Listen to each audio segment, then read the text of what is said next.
Good morning. We are live with Dr. Ken. I'm Amy Speropolous, and Visible, all things Visible. Want to give a quick shout out to our sponsors. These are fabulous folks. We want you to remember their name, and it's Evolve Bank and Trust. And our other ones, Dr. Ken, is Dr. Duncan Williams Asset Management. Thank you very much. Yes. That's great. We appreciate all of our partners that help us do what we do here at Visible. So let's talk about getting a label. Do you need a label for as far as musicians go? Well, I have an old saying. Okay. Give it to us, Dr. Ken. You spend 6 years trying to get a record label, Ooh. and then you spend 6 years trying to get out of it. Oh, dear. But it is a truth. Wow. People really focus. I tend to think not as much as they used to, but I keep finding out they really do focus on getting a label, somebody to make their music big. Okay. And then they spend 6 years, the next part of their life, realizing what they did and trying to get out of it. And regretting it. We could probably in 12 minutes talk about why that is and how to solve some things. Because you do need a team. Okay. Okay. The music industry has trickled down to this wide, easy access, YouTube, Billie Eilish, sensational opportunities for people to just jump in with some creativity. But it doesn't mean that more than one in a billion people are good at it. And it does require a lot of coordination. Usually it requires someone working very hard and working in some kind of team and covering all these different types of things in order to make a career actually happen. And so a label did all that until recently did 90% of the work. Now labels sort of do about 50% of the work, and they're looking for more developed artists, or different partners with them to help that artist get to the place where they can work with them. And it's essentially teaching teenage creative people how an investor thinks about you, which is a long way from, it's talking. That's big, apples to oranges. People, yes. So the answer is, what was the question? Was, do I need a label, right? Yeah. You do need those people who invest in musicians to invest in you with a solid team, a plan, and some execution. So you do need the label work. You might not need a label, depending on how hard you work. That's interesting. Yeah, that's very interesting, because my next question, what are the benefits of a record label in today's music industry? Well, they have been doing it. The main thing is they have been doing it, and that's what you want to look for in a record label. This is a company of people with a record, no pun intended, of doing the type of music you do and doing it well and getting good results. So that's worth skipping over all the work that you might think you can do or think you have the opportunity to just click here, click. Yeah. It's skipping over all that and getting a professional team that cares about you and does your music well. That's hard to find, and you should not take the first record label you come upon. Sure. Unless it happens to be the one. But do your research, and what you need from a record label is people to finance the recording. Okay. To set up or manage the publishing, to make a marketing plan and execute it with actual dollars, which is not just free because the internet is free to market. Right. It's influencing those platforms is important. And then ultimately a way to get sales going of your streaming music or your larger brand, the singer Amy Speropolous, to get your brand going and get your merch going, all that stuff. So that's what you need, and labels to some extent or another do those things. Right. And then all along the way, you need a manager to help negotiate that for you that's separate from the label, essentially. Okay, so someone outside of that. It'd be helpful because labels they're trying to get their money back. Sure. They're making an investment. Yeah, and that brings me right to, why does Visible have a record label? Let's talk about that. That's great segue, because we know that all of the young musicians at Visible typically young players or new players, are graduating into a world where they're expecting to make money doing music, and they think they can just do this. Yeah. Well, we would love them to have an opportunity within the classroom. Everything we do in the classroom is oriented around working together with producers, working together with music business, pastoral people, musicians, everybody working together, so you get used to being a team. Okay. Because that's the first thing you need is community and team. Then we have a record label because certain people are more ready during school or right after to have the most friendly record deal they could ever get. And that would be Madison Line Records. Here's people who don't want any of your money, don't want your copyright, want you to succeed the rest of your life. Wow. And we're a nonprofit record label that is your college, that you're already paying to be here. So wow. Let's build a support system to where you can learn about the industry and learn about how to deal with a label while it's people who really care about you. Like there's a group of people around you that want to nurture your career. Yeah. And really have no reason there's no reason we want your music. Like no payback. Yeah. The payback is if we make money, which we skim a little bit off of the things we do so we can pay for student scholarships. And the students that get scholarshiped help run the label.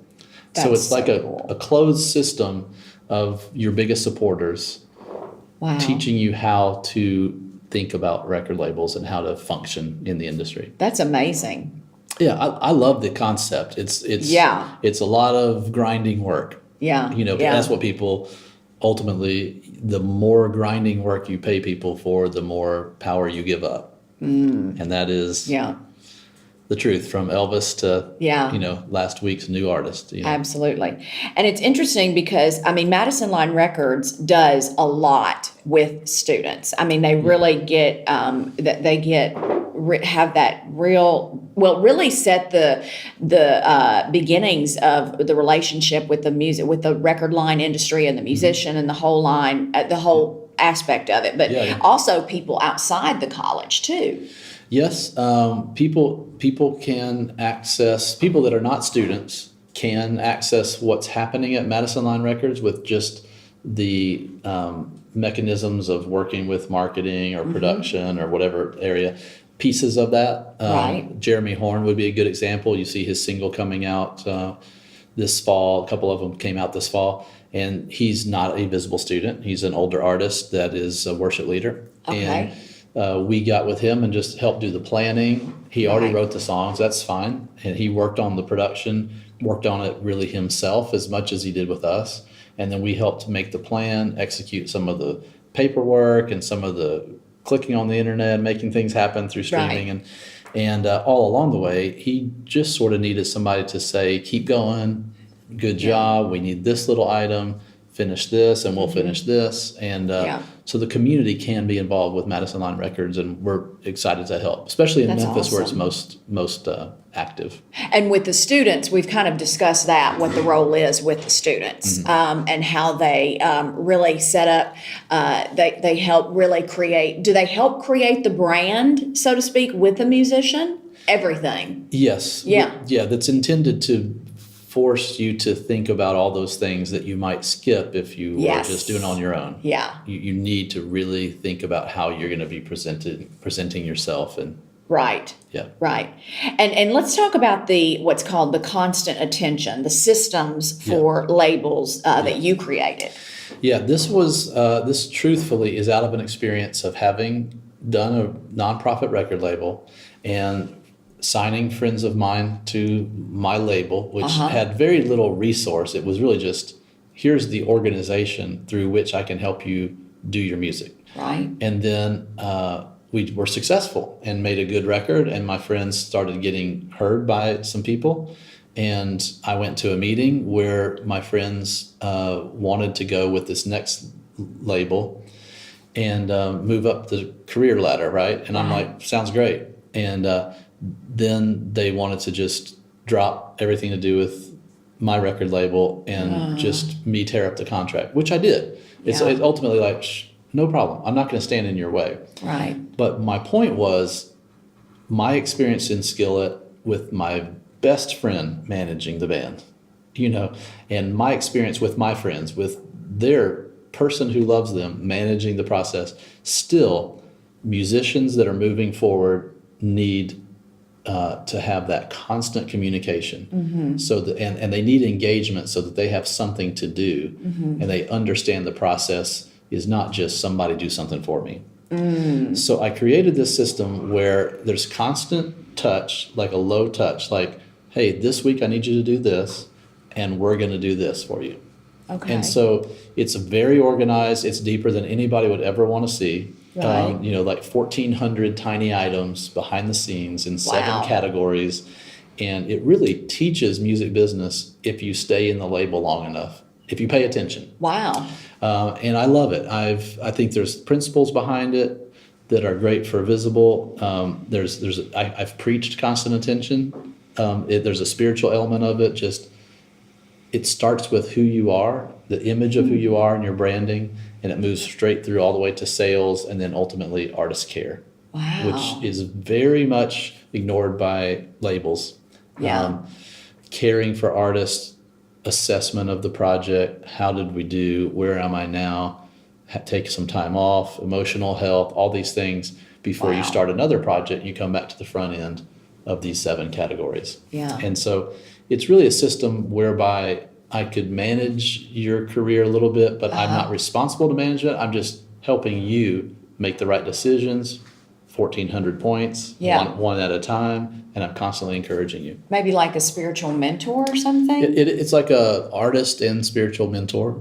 Yeah, we have different people in the label that do those different parts. Sure. Some that are like gifted to just care for artist people. Some that are, technical and I'm going to click the right buttons. Right. Some that are creative and imagine how your photo shoot should look. Not just, hey, I got a bunch of friends, we went to the train track and took some shots. Right.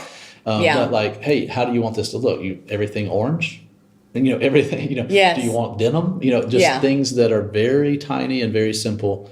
But if you're not thinking about it, you can be sort of railroaded, lose sight of it, feel like you're not participating, and also maybe get lazy even. So it's a little bit of that constant attention. And we've heard horror stories about musicians in secular music going through some really bad stuff with labels. Yes, and in Christian music, same thing. Behind the scenes, people are well-meaning and people believe what they're saying at the time, but it's just being constantly connected. So we're like, hey, this is what we're working on, and this is what you're working on, and we get to the end, we learned something. Yeah, we did something great together. So would you say start working with when you get involved in Visible and you get that degree and everything? Is it best at a certain point in your career to start working with Madison? Is it the adage that sooner the better, or what? I think if you're serious and nowadays, the music industry is a young person's game. Yeah. If you're in college and you're 18 to 21 and you're doing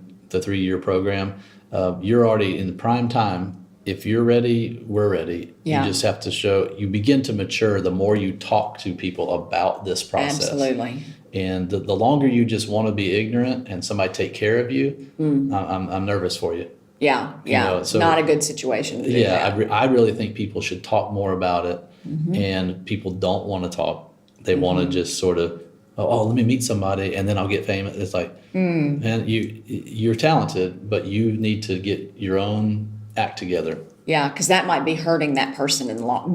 Probably is, actually. Yeah. If you're not taking care of them and really growing them to where they can take care of themselves, you're setting them up for something. Yeah. It's not going to go well. But absolutely. Live with Dr. Ken, Visible Music College. You can get everything and more. We've got the link in the comments below, and we do appreciate you, Dr. Ken. All right.